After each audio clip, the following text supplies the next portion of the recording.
देखिए, आपने यहाँ तक लास्ट टॉपिक हमने इस यहाँ तक कंप्लीट किया था, रिफ्लेक्शन ऑफ साउंड, जिसमें पढ़ा था कि अगर साउंड बाउंसिंग बैक हो उसमें, यानी कि साउंड सेम मीडियम में रिफ्लेक्ट होकर किसी सरफेस से स्ट्राइक होकर उसी मीडियम में आ जाए तो उसको बाउंसिंग बैक ऑफ साउंड बोलते हैं।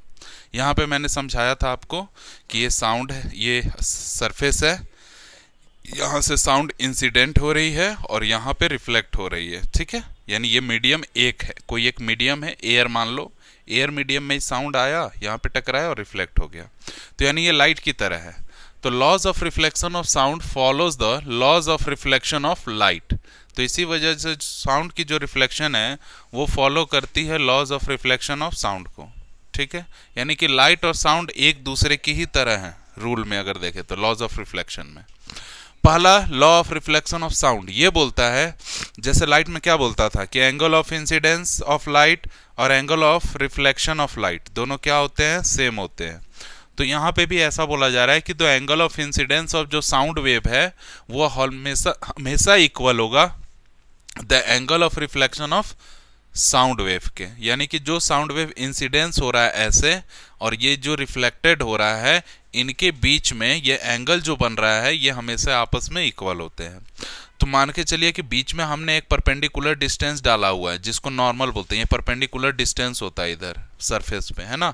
तो जो नॉर्मल और इंसिडेंट साउंड वेव के बीच का जो एंगल बन रहा है इसको इंसिडेंस एंगल ऑफ साउंड बोलते हैं और इसको रिफ्लेक्टेड एंगल ऑफ साउंड बोलते हैं, ठीक है, नॉर्मल और रिफ्लेक्टेड वेव ऑफ साउंड के। यहाँ पे जिस पॉइंट पे ये स्ट्राइक कर रहे हैं, यानी कि इस पॉइंट पे इंसिडेंट हुआ और यहाँ से रिफ्लेक्ट, इसको बोलते हैं point of incidence of sound, याद रखिएगा। यहाँ पे हमेशा ये याद रखेंगे कि जो एंगल आई होती है और जो आर होती है इनकी वैल्यू हमेशा क्या होती है, इक्वल, ठीक है। ये साउंड के फर्स्ट लॉ की तरह है। सेकंड लॉ ये बोलेगा साउंड का कि जो इंसिडेंट साउंड होता है, यहाँ पे आप देख रहे हैं इंसिडेंट और ये है रिफ्लेक्टेड और ये है नॉर्मल, तीनों एक ही पॉइंट पे लाई कर रहे हैं। कहाँ पे मिल रहे हैं, पॉइंटों पे, और इसी सरफेस पे लाई कर रहे हैं ना, ये प्लेन सरफेस पे, हार्ड सरफेस पे। तो यही बोलता है सेकंड लॉज ऑफ साउंड कि incident sound, reflected sound and the normal, ये नॉर्मल कहाँ लाई करेंगे, lies on the same plane, एक ही प्लेन पे लाइन करेंगे या एक ही सरफेस पे, और कहाँ पे, द पॉइंट ऑफ इंसिडेंस पे, ठीक है। अगला है इको। इको किसको बोलते हैं, आपने देखा होगा किसी खाली रूम में जब आप साउंड कुछ बोलते हैं तो वो इको प्रोड्यूस करता है, यानी कि वो साउंड बार बार रिपीट होता है। पहाड़ों पे भी आपने ऐसा देखा होगा कि जब पहाड़ों पे आप जाते हैं और वहां से कुछ भी बोलने की कोशिश करते हैं तो वो इको प्रोड्यूस करता है।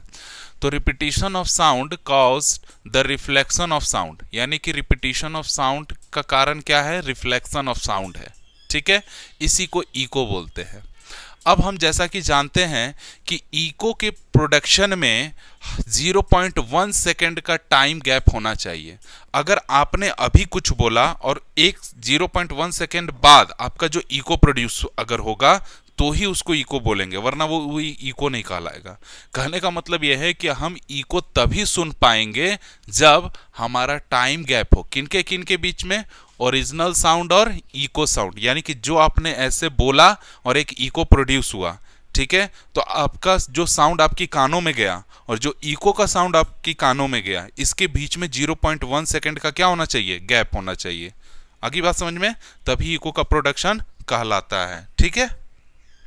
Okay, echo is produced when the sound reflected from hard surface. देखिए, इको के प्रोडक्शन के लिए हमेशा आपको एक हार्ड सरफेस की जरूरत पड़ेगी ही पड़ेगी, बिना हार्ड सरफेस के इको का प्रोडक्शन नहीं हो पाएगा। जो मिनिमम डिस्टेंस चाहिए इको के प्रोडक्शन के लिए वो 17.2 यानी 17.2 मीटर का डिस्टेंस आपको चाहिए। मान के चलो अगर हम यहाँ है तो ये वॉल है, अगर ये वॉल है, मान के चलो ये मेरा वॉल है, तो अगर ये हम है तो यहाँ से वॉल तक ये जो डिस्टेंस होना चाहिए ये मिनिमम 17.2 होना चाहिए। मैक्सिमम कितना भी हो सकता है बट मिनिमम 17.2 होना चाहिए। तो अगर ये मिनिमम 17.2 मीटर है तो इको का प्रोडक्शन होगा, लेकिन एक ही कंडीशन पे। वो कंडीशन क्या है कि जो रूम टेम्परेचर होना चाहिए वो 22 डिग्री सेल्सियस होना चाहिए। एक्चुअली में हमारा नॉर्मल रूम टेम्परेचर कितना होता है जी, 27 डिग्री सेल्सियस, और बॉडी का 37 डिग्री सेल्सियस। देखो 10 का अंतर होता है हमारी बॉडी और रूम में, ठीक है। तो होता क्या है कि इस 22 डिग्री सेल्सियस यानी कि इससे भी कम है, तब थोड़ा सा इको का प्रोडक्शन हो पाएगा 17.2 मीटर पे। जैसे जैसे ये टेम्परेचर घटेगा बढ़ेगा, इको का डिस्टेंस भी बढ़ेगा और घटेगा। इसीलिए कहीं कहीं बुक में मैंने क्या बताया आपको, 16 मीटर 16 मीटर मिलेगा, कहीं 16.5 मीटर डिस्टेंस मिलेगा, कहीं 17 मीटर दिखेगा। ठीक है, वो गलत नहीं है, बशर्ते यहाँ पे अगर आपका 22 डिग्री सेल्सियस है तो वहाँ पे टेम्परेचर बढ़ सकता है या घट सकता है, तो डिस्टेंस भी बढ़ेगा या घटेगा। लेकिन एक एवरेज डिस्टेंस हम मान के चलते हैं 17.2 मीटर का एट 22 डिग्री सेल्सियस पे। तो एक बच्चा है यहाँ से एक इको को सुन रहा है, ये वॉल है साउंड। ठीक है, अब इसका प्रूफ कैसे देंगे कि देखिए आपने पढ़ा हुआ है स्पीड ऑफ साउंड कितना होता है, 344 मीटर पर second 22 degree Celsius room temperature पे। यानी कि अगर 22 डिग्री सेल्सियस आपका रूम का टेम्परेचर है, एक्चुअल नॉर्मल से थोड़ा कम, ठीक है, और वहां पे स्पीड ऑफ साउंड कितनी होती है 344 मीटर पर सेकेंड। आपके पास टाइम मैंने कितना बताया, लगता है 0.1 सेकेंड का।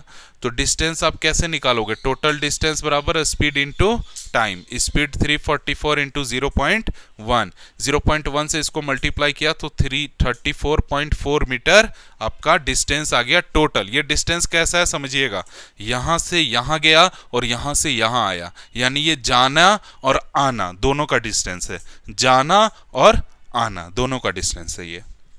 तो अगर ये दोनों का डिस्टेंस है तो हम बोले केवल सिंगल डिस्टेंस मुझे चाहिए यहां से यहां तक का, तो क्या हो जाएगा, इसका हाफ हो जाएगा, हाफ होगा। तो इसी हाफ को बोलते हैं 17.2 मीटर। यानी इको के प्रोडक्शन में 17.2 मीटर का डिस्टेंस का होना मिनिमम जरूरी है। उसके बाद है रिवर्बरेशन। अब बड़े एक हॉल में चले जाओ, सिनेमा हॉल में या एक बड़े से हॉल में, वहां पे आप क्या देखते हो कि जो साउंड होती है वो काफी ज्यादा इको प्रोड्यूस करती है। और ये दो तीन चीजों से होता है। पहला सीलिंग से, ठीक है, जो वॉल सीलिंग होते हैं ना, वहां से, जो बगल में वॉल सीलिंग है ये लगा हुआ, ये वाला, इससे बोला कुछ यहां से प्रोडक्शन होगा इको का, मेरे कानों में आएगा। दूसरा, वहां पे फ्लोर जो होता है, या तो ऊपर का फ्लोर ले लो, नीचे का फ्लोर ले लो, यहां पे भी इको का प्रोडक्शन काफी ज्यादा होता है। तो इस वजह से जो साउंड का प्रोडक्शन होता है, मान लो आपने कुछ बोला, तो अभी बोला मैंने, ठीक है, कि फिजिक्स गूंज रहा है फिजिक्स, फिर बोला साउंड गूंजने लगा, फिजिक्स साउंड ऐसा सुनाई पड़ने लगेगा, और कुछ बोलेंगे और सुनाई पड़ने लगेगा। तो उस प्रकार से साउंड कंफ्यूजिंग हो जाएगी। और ये इसलिए होता है क्योंकि डिफरेंट साउंड जो है एक दूसरे को क्या कर ले रहे हैं, ओवरलैप कर ले रहे हैं। ठीक है, तो इसका एप्लीकेशन पढ़ेंगे। अभी हमने क्या पढ़ा कि ये होता है, लेकिन क्यों होता है ये समझ आ गया। अब इसका यूज कहां पे है, कहां पे हम ऐसा चीजें देखते हैं, तो हम बता रहे हैं जब सिनेमा हॉल शुरू में बन रहा होता है, थिएटर, तो थिएटर में क्या होता है, आपने देखा होगा स्क्रीन लगी होती है। ठीक है, वो रियल स्क्रीन नहीं होती, पर्दा होता है एक हिसाब से वाइट। ठीक है, तो वहां पे बोर्ड लगा हुआ है या पर्दा लगा हुआ है।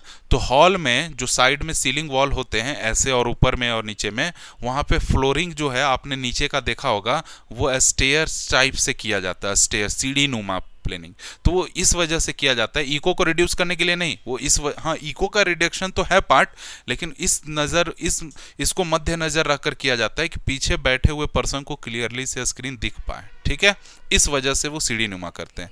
दूसरा इसका बेनिफिट ये है कि अगर इस प्रकार से करेंगे तो इको का प्रोडक्शन कम होगा, क्योंकि अगर सरफेस हम प्लेन ना रखे, एक ऐसा सरफेस ना रखे, थोड़ा सा रफ बना दे, ऐसे रफ ही हो गया ना, तो इको का प्रोडक्शन कम से कम होगा।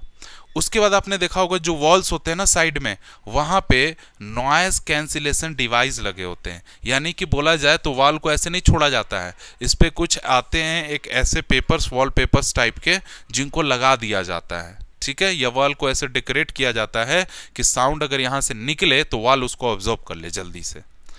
ठीक है, समझ आ रहा है। उसके बाद सीलिंग में भी वैसे ही डिजाइन किया रहता है, यानी कि हर एक जगह थिएटर में ऐसे ही डिजाइन किए हुए वॉल्स आपको दिखेंगे। रीजन क्या है कि वो ज्यादा से ज्यादा नॉइज कैंसिलेशन को, यानी कि जो नॉइज हो रही है उस चीज को एब्जॉर्ब कर ले। हम आपको बता रहे हैं, हम जैसे मान लीजिए हम इस रूम में पढ़ा रहे हैं, तो इस रूम में नॉइज बहुत ज्यादा है। नॉइज ज्यादा होने का कारण हम बता रहे हैं, ये ओपन गेट है।